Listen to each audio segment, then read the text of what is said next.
Alright guys, this is Rifkin, loading up a replay I recently played on ladder. This is going to be between Jihad and myself, playing random. Two Masters players, and I don't have music on. There we go.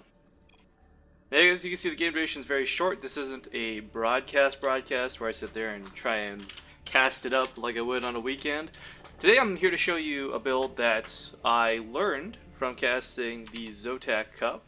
We had the recent pleasure of having both Pult and Jockshi participate, and leading up to the finals, where these two titans, faced off, we got to cast the game of Jockshi, where he did something so... I don't even want to start calling it innovative, because the reality is it's not, but it's not something a lot of people have been doing recently. And I thought it benefited really well. I'll tell you guys straight up right now, it involves Widow Mines. And, I sat there and I saw this, I was like, you know what? No way that this would work. This must have been a once-off thing. But the reality is what's going to happen in this game is you're going to see me proxy a factory and just walk Widow Mines in. Now, I'll tell you right now, because I am not familiar with this build, this is literally my first time trying it. I do this very clunky, mechanically not the best, and I'm sure there's tighter, better build orders from this. You guys can actually go watch that game of Jockshi. We have it up on our YouTube or our Twitch channel, twitch.tv/BaseTradeTV, if you guys want to go check that out. But yeah, for now, you're just going to see a sloppy version of it, and hopefully you guys can try and apply it yourselves. I'll have the build order in the description if anyone wants to give this a whirl, but I gotta say, man, this worked so well, and I did this about 3 or 4 times after, and as silly and stupid as it is, it worked every single game where I got TVP. Now, of course, I don't know if you noticed at the load screen, I play random, so I didn't always get Terran, so this was not like, bam, I did 4 games in a row and I won every single game. This was over the course of a night, so, I mean, this isn't something that just works 4 cheeses back to back. Now, the really cool thing about this build as well is it doesn't make you all in. This is going to be annoying, it's pretty resource intensive, and having your factory out of your own base can be a little funky, but it's not all in. Now, this only really, of course, is going to work on 2-player maps. If you don't know where your opponent spawns, you can't really proxy them. It's kind of basic StarCraft 101. So what I'm going to do is send my SCV over to this location because I know it's hidden. There shouldn't really be any need of a scout for it. If I have it up here, there's a chance that the returning probe can always find it, and or even if they're just taking a natural and exploring, they may accidentally run into it as well. Now, this is going to be really simple. You build like normal. You got barracks. I took an 11 gas, I believe it was. 13 racks. This guy stole my gas, which is a little annoying, but luckily for this build, you don't use too much gas for it. Now, I'll tell you right now, from the 4 games I played and experienced, the biggest weakness to this is the fact that you have to pay attention at home. If you're not paying attention at home, simple newbie mistakes can really catch you off guard. Whoa, weird lag spike there, sorry guys. One of those big newbie mistakes, of course, can be things like having the forward pylon that you didn't scout because you didn't go to their base. Another thing, of course, is having oracles in play, which is going to happen in this game in particular. Which is why I chose this one to show you guys, like, even if something terrible goes wrong, you can still make this work to your advantage. Because the catch to this is, by going to your opponent's base, Protoss have that small caveat where they're not going to have a lot on the field early. And fortunately, Widow Mines one-shot anything they are going to have on the field, save the mothership core this early in the game. So now I'm coming in with my scout. The SV is going to try and see what it can, but unfortunately I'm not going to see anything because this guy's proxying a Stargate. Now, looking at his particular build order, this to me says it would have been like a 3-gate proxy Stargate, but he never started his warp tech. I'm not sure why, just a small oversight, I'm sure. Or just over-dedication to the oracles. That 50 gas can make a big difference. But, alright, so what should have happened this game, and I'll tell you this right now, is I should not be building a reactor right now. I should be just pumping out 5 or 6 Marines and having them chill in my mineral line, or getting an engineering bay up for a turret. These are 2 giant oversights I made that really cost me a lot of SCVs in the upcoming few moments. But first Widow Mine, getting right into the base. Again, there's nothing at home because he spent all of his minerals going for a proxy starport, or Stargate rather.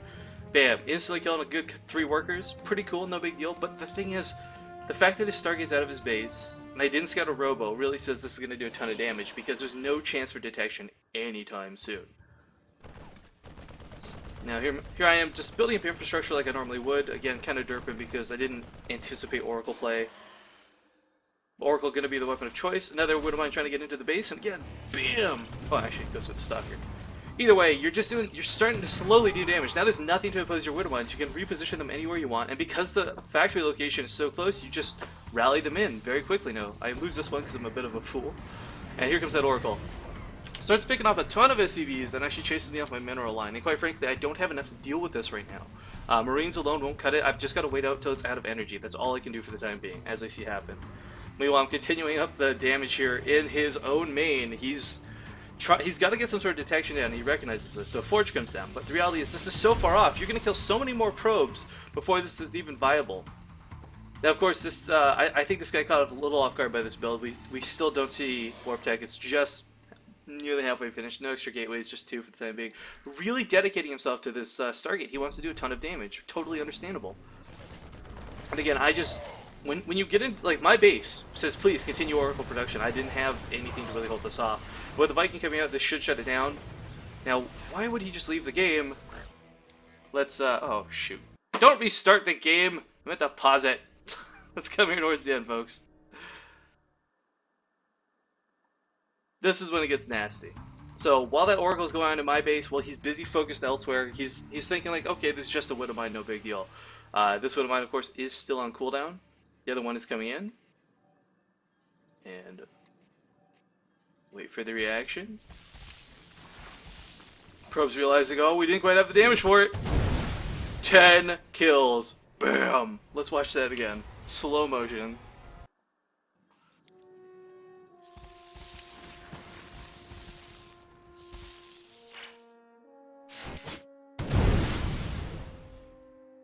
One last time without health bars, because it's just glorious to watch.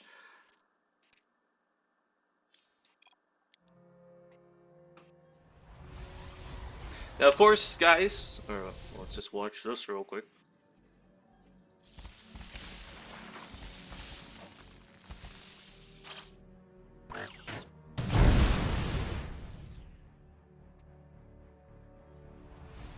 Alright, so guys, the one thing I'm going to say about this build is what you've done, effectively, is very little low-cost super harass. Now, any Protoss player who's got half a brain will probably have more Stargates, would probably have more on the field, and not be dedicating himself so hardcore to this Stargate.